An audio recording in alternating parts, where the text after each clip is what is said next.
Remember how I introduced our concept of tangential velocity just last video? So if you were to notice, early we take a tangential velocity and we just go straight from that point. Look at how steep that is right there. However, over time, notice how it's a lot flatter and a lot closer to zero than this line. It rises an extremely quick distance in a very short amount of time, whereas this one does not. Then we come over here, and initially we're not covering that much distance over that much time, but down here it is a lot steeper, except it's in the negative direction. This is a trick question, and likely you might have chosen this one because it looks negative, but in fact this is the object that is slowing down, and this is the one that is speeding up. So let's go over these types of graphs. So if we were to look at these, anytime you see something where over a period of time the slope gets lower compared to how it started.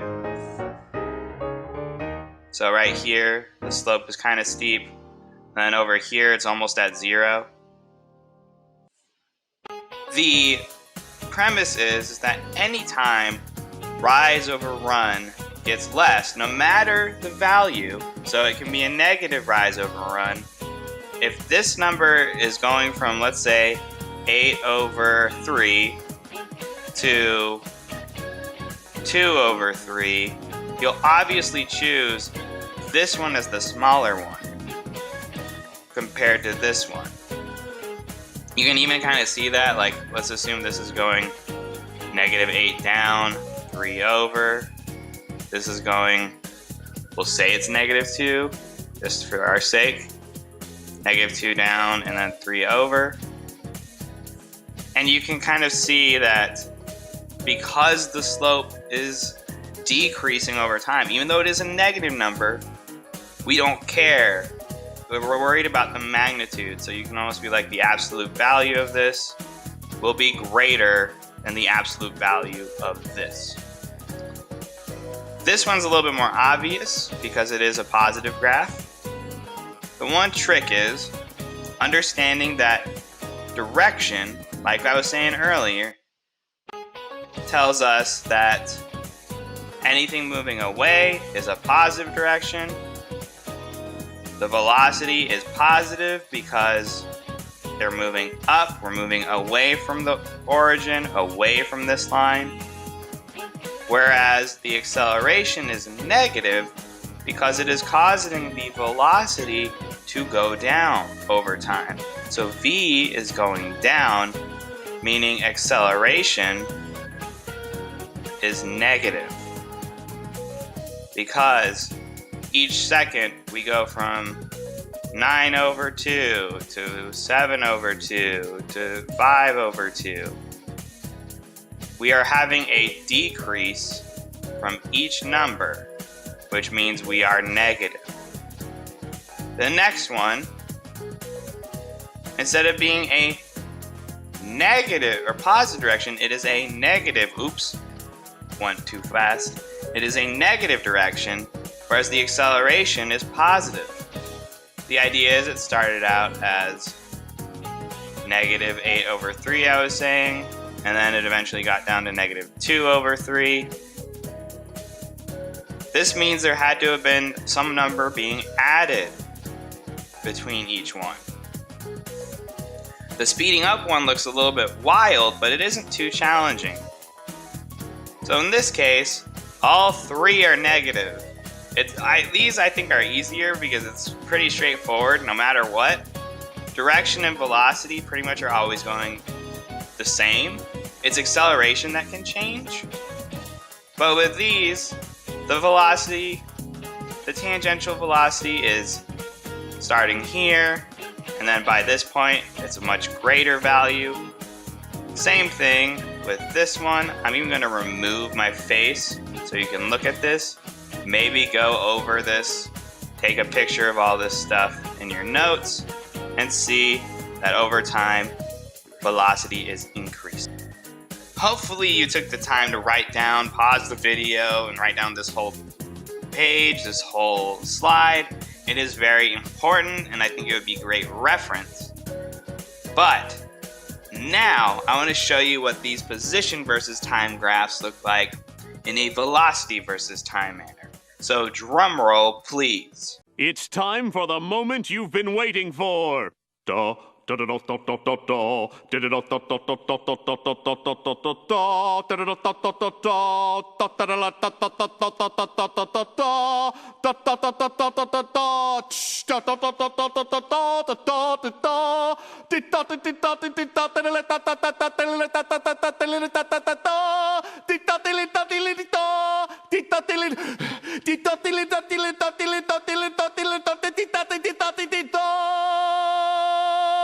We have velocity versus time. You can see that anything that is slowing down is actually going towards zero velocity. So what this means is that by the time it reaches this line, it has no movement. It is standing still. Whereas up here, it had a much higher value than zero that, because we had a negative acceleration, caused it to reach zero. In this case, it's just the opposite. Instead of being a higher acceleration, it's technically low, or higher velocity, it's technically lower, but with a greater value as it goes towards 0 meters per second. Down here we have a greater value, but this time the acceleration was positive, which caused it to go towards zero. Maybe you're noticing a bit of a trend. How do we know that it's decreasing over time? Or that we have an acceleration that's negative? Oh my goodness, we can take rise over run and find the slope and show that that's a negative acceleration. Here we can take the rise over run and show that it's a positive acceleration. Kind of see that? In this case, we're moving away from the zero. So towards zero for slowing down. And then I'm going to change colors. And we'll say away from zero. From zero means it's speeding up. You see how it starts at zero, and by the end, we're at something greater than zero. Same here. The slope, in this case, is negative, which gives us all of these different values. Velocity is on the negative side of the axis.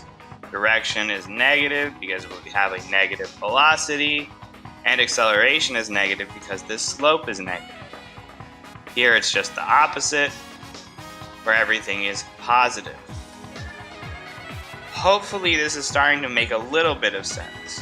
The biggest takeaway, I would say, is that slowing down means velocity versus time graph is going towards zero. The position versus time graphs are going to have a slope that goes towards zero. And the exact opposite is happening with speeding up. The velocity versus time graph is each second is getting greater than zero, or in value greater than zero. And we're moving away from that axis. It's the same thing as before, where the speeding up ones were increasing over time, and the slowing down ones were decreasing over time. The two ones that were going in a negative direction, one had a slope approaching zero, the other one had a slope approaching, you could say, infinity. And the opposite was true for speeding up. Still approaching zero, but going in a positive direction. Approaching infinity, but going in a positive direction. Now, here's what they look like together. So slowing down, you see it's approaching zero. The tangential velocity again is approaching zero. I'll even draw it on this one. So big, small, approaching zero. Big, small, approaching 0. Great. Last one, for speeding up, we have something that is the opposite, where it's small, big, small, big, small, big, small, big. Acceleration is constant, going. So the last recording kind of cut off, but basically I just wanted to reiterate the importance of understanding that this acceleration is negative because it has a negative slope, because the rise is going down, whereas this one is positive because the rise is going up. The other thing I want to really stress is the importance of understanding, like I did say, anything moving away from the origin means it's increasing in velocity, and all of the things on this side of the y-axis is going in a negative direction. If the velocities were on this side of the x-axis or the y-axis, they would be going in a positive direction. Even if something is slowing down, just like we saw before. Right here. While these are slowing down, they are still going in a positive direction, and this one is still going in a negative direction because it is on this side of the x-axis, which is the positive, or the y-axis, which is the positive side. This is on the negative side of the y-axis, which is the negative side, showing negative direction. Okay? Going away from the origin means positive direction on the position versus time. Even velocity is easier in my opinion, where anything that is on the positive side of the y-axis is positive direction. Anything on the negative side is negative direction. But to reiterate, anything going towards the origin is negative right here. Anything that is going away is positive.